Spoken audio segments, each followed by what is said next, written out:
যে ব্যাপার ছিল সেটা হলো যে the year of sanction was 2011 and 12, মানে 2011-12-তে তদানীন্তন যে সরকার ছিল সেই সরকার কিন্তু পাঁশকুড়া থেকে ঘাটাল অবধি রেল স্টেশনের অ্যাপ্রুভাল দিয়ে দিয়েছিল। তো এই অ্যাপ্রুভালের কাগজও আমার কাছে আছে, লেখাই আছে 2011 থেকে 12, এবং লেন্থ ছিল 32.8 কিলোমিটার। 32.8 কিলোমিটার। তখনকার দিনে একটা কস্টিং করা হয়েছিল 426 কোটি টাকা। এখন অনেক কস্টিং বেড়ে যাবে, এবং এই প্রজেক্টের জন্য মাননীয় রেলমন্ত্রী অশ্বিনী বৈষ্ণবজি অনেক চিঠি পাঠিয়েছিলেন। একটা চিঠি আমি পেয়েছি, সেটা হলো 7/9/2023, ঠিক বলছি ডেটটা? 7th of September 2023। আমি সেই সময় ইংল্যান্ড গিয়েছিলাম নভেম্বরে, এক্স্যাক্টলি তখন ইংল্যান্ড গিয়েছিলাম, আমি নভেম্বরে আমেরিকা থেকে ফিরছিলাম। তার মানে সেপ্টেম্বর, অক্টোবর, নভেম্বর, ডিসেম্বর, জানুয়ারি, ফেব্রুয়ারি, মার্চ, তার মানে 6 মাস আগে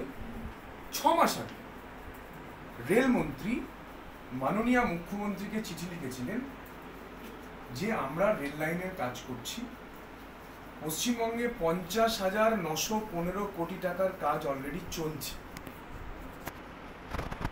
50,915 কোটি টাকার কাজ অলরেডি পশ্চিমবঙ্গে চলছে।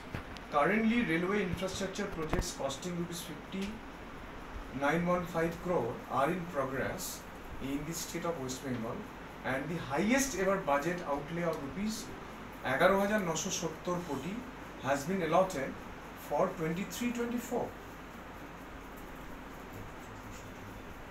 11,970 কোটি টাকা আরো এক্সট্রা এই 2023-24-এর জন্য অ্যালট করা হয়েছে। Support of the state government of West Bengal is essentially required in this matter.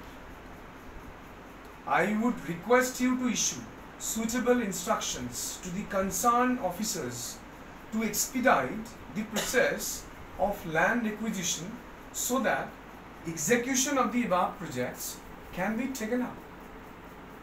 Who is responsible? এবং তার লিস্টের মধ্যে যে অ্যানেক্সার এ দেওয়া আছে অ্যান্ড অ্যানেক্সার বি, অ্যানেক্সার এর মধ্যে Panskura to Ghatal new line 32.8 kilometre. তাহলে রেলমন্ত্রী কোনো বন্ধ হয়ে যাওয়া প্রজেক্টের জন্য নিশ্চয়ই মুখ্যমন্ত্রীকে চিঠি লিখবেন না।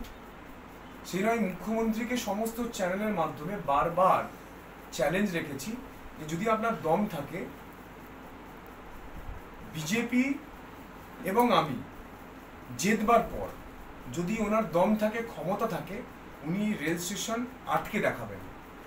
উনি তো 2011-12 থেকে রাজনীতি করছেন রেলটাকে নিয়ে, ঘাটালের মানুষকে মিথ্যে কথা বলে বঞ্চিত করেছেন। 10 বছর ওনার সাংসদ কি করেছেন? 2014 ভোটের সময় একবার এসছেন, জিতে গেছেন, বাড়ি চলে গেছেন। 2019-এ একবার এসছেন, মিথ্যে প্রতিশ্রুতি দিয়েছেন, জিতে গেছেন, বাড়ি চলে গেছেন। আবার 2024-এ এসে মিথ্যে প্রতিশ্রুতি দিচ্ছেন লোকজন।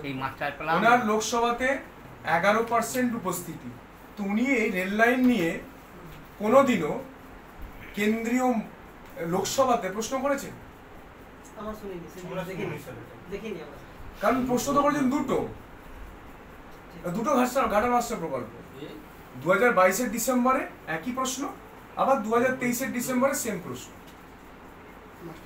মাস্টার প্ল্যানে আমি যাচ্ছি, এটা তোমাদের রেলটা চাই। অর্থাৎ তোমাদের চোখের সামনে আমি মাননীয় রেলমন্ত্রী অশ্বিনী বৈষ্ণবজির চিঠি দেখালাম, জল করছে চিঠি। এই চিঠিকে যদি কেউ চ্যালেঞ্জ করে, চ্যালেঞ্জ করো। এই চিঠিকে যদি তোমরা কেউ চ্যালেঞ্জ করতে চাও, তোমরা না, আমি বলছি কেউ, তার মানে কি এই